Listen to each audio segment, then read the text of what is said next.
असम के नीलांचल पर्वत की गोद में स्थित मां कामाख्या का मंदिर एक ऐसा स्थान जहां शक्ति और श्रद्धा एक साथ सांस लेती है। यह केवल एक मंदिर नहीं बल्कि एक जीवित ऊर्जा केंद्र है, जहां हर पत्थर, हर ध्वनि मां की उपस्थिति का एहसास कराती है। पर कहते हैं हर आशीर्वाद के पीछे एक चेतावनी छिपी होती है, और मां कामाख्या की चेतावनी कभी व्यर्थ नहीं जाती। बहुत समय पहले जब धरती पर तंत्र और साधना का प्रभाव अपने चरम पर था, नीलांचल पर्वत पर एक महासाधक रहा करता था। उसका नाम था महानंद। महानंद मां कामाख्या का परम भक्त था।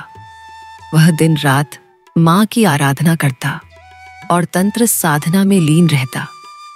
कहा जाता है कि उसकी तपस्या इतनी प्रबल थी कि स्वर्ग तक उसकी गूंज पहुंचती थी।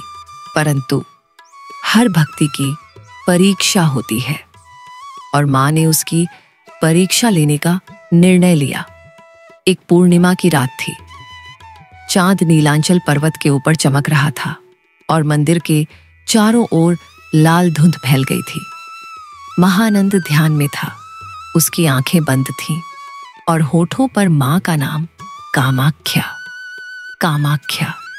तभी एक आवाज गूंजी, धीमी परंतु शक्तिशाली, महानंद। वह कांप उठा। उसने आंखें खोली। सामने मंदिर की मूर्ति नहीं थी, बल्कि एक दिव्य आभा, एक शक्तिशाली तेज खड़ा था। मां कामाख्या स्वयं वहां प्रकट थी।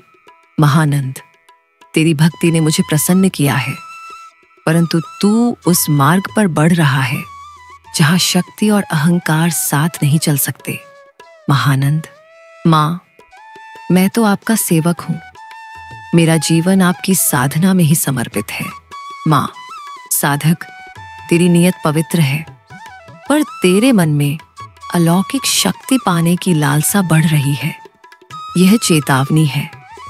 यदि तू शक्ति को साधन नहीं वरन अहंकार का औजार बना लेगा तो विनाश निश्चित है। महानंद सिर झुकाकर बोला, मां, मैं सावधान रहूंगा। मुझे बस आपकी कृपा चाहिए। मां मुस्कुराई, पर वह मुस्कान शांत नहीं थी। उसमें भविष्य की छाया थी, एक चेतावनी जो आने वाले तूफान का संकेत थी। साधना का मोह और मां की चेतावनी भूल जाना। दिन बीतते गए। महानंद की सिद्धि बढ़ती गई। लोग कहते थे उसके मंत्रों में इतना बल है कि पत्थर भी पिघल जाए। धीरे धीरे उसके भीतर अहंकार की अग्नि जलने लगी। वह सोचने लगा, अब मुझे मां की जरूरत नहीं, अब मैं स्वयं शक्तिशाली हूं। और उसी रात मां कामाख्या की चेतावनी सच साबित हुई। वह भयावह रात्रि जब मां का कोप प्रकट हुआ, महानंद तंत्र प्रयोग कर रहा था। उसने एक शक्ति को बुलाने का प्रयास किया जो देवी के नियमों के विरुद्ध था। मंत्रों का उच्चारण हुआ, धूप की सुगंध हवा में घुली, और अचानक मंदिर के चारों ओर अंधकार छा गया। आसमान में बिजली कड़की, पर्वत हिला, और गुफा के भीतर से एक भयानक गर्जना हुई। मां कामाख्या का स्वर गूंजा, रुक जा महानंद, तू उस सीमा को लांघ चुका है जो मनुष्य के लिए नहीं बनी। पर महानंद नहीं रुका। अचानक उसकी आंखों के सामने मां कामाख्या का रुद्र रूप प्रकट हुआ। त्रिनेत्र खुला, भाल पर रक्त चिन्ह चमका, आकाश में अग्नि फैल गई। मां की चेतावनी साकार हुई। मां की आंखों से प्रकाश की लहरें निकली जो सीधे महानंद के चारों ओर घूमने लगी। मां बोली, तूने मेरे वरदान को शाप बना लिया। अब तेरी साधना तुझे नहीं बचाएगी। महानंद चीख उठा, मां, मुझे क्षमा कर दो। पर देर हो चुकी थी। अग्नि ने उसके शरीर को नहीं बल्कि उसके अहंकार को भस्म कर दिया। अगले दिन जब भक्त मंदिर पहुंचे, महानंद वहां नहीं था। केवल एक राख का गोल चिन्ह वहां बना था जहां वह साधना करता था, और मंदिर की दीवार पर लिखा था, शक्ति की आराधना करो, स्वार्थ की नहीं।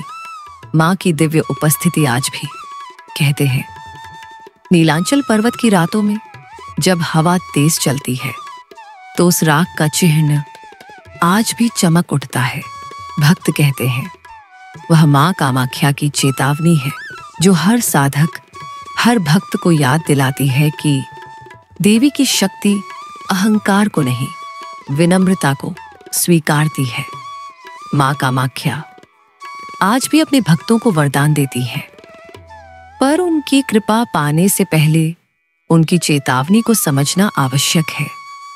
मां कहती है, भक्ति का अर्थ है समर्पण और शक्ति का अर्थ है संतुलन। यदि मनुष्य इसे भूल जाए तो विनाश तय है। इसलिए जब भी आप मां कामाख्या का नाम लें तो केवल मांगने के लिए नहीं, कृतज्ञ होने के लिए लीजिए, क्योंकि मां का आशीर्वाद तभी स्थायी होता है जब उसका उपयोग मानवता के कल्याण में किया जाए। यह कथा केवल एक पुराण कथा नहीं, यह एक चेतावनी है, एक संदेश है कि शक्ति बिना संयम के विनाश बन जाती है।